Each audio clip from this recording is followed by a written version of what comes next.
We have this interesting fraction problem on the board that we want to simplify.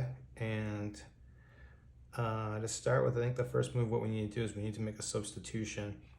So what I'm going to do is I'm going to call 50 equal to y.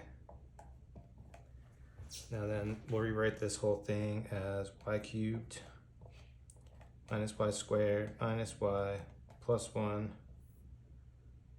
over y squared minus 1.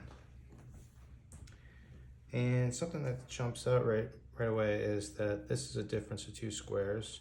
So we can rewrite this denominator as y plus 1, y minus 1.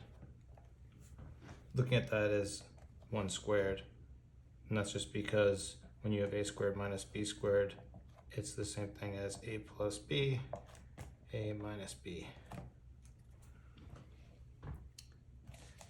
Now next, let's look at the numerator. That looks more difficult to factor.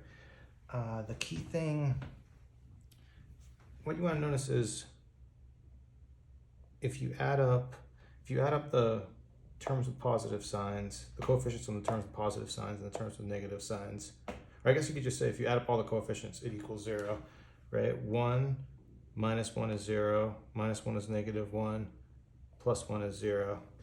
So that means 1 is going to be a factor. Let's just, right, 1 minus 1 is 0. I guess this is kind of overkill, but hopefully you can see that that's 0.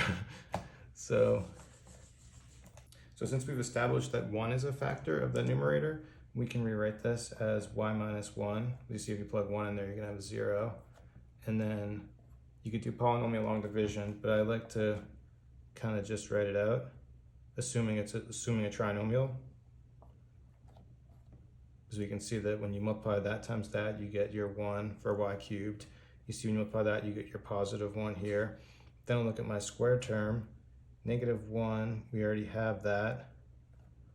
A y term, we already get that from here, times negative 1 gives this term. So we don't need a middle term. So this is just going to be y minus 1 times y squared minus 1. Now, and we know the factorization is the difference of squares, but same thing we just did here. So we'll write this in our numerator as y minus 1 times y plus 1.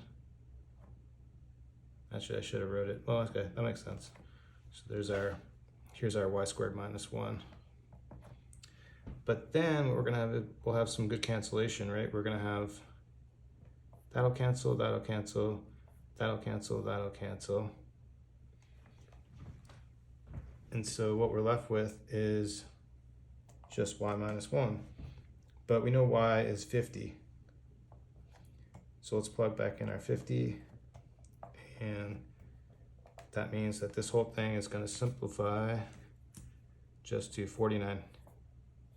That's it.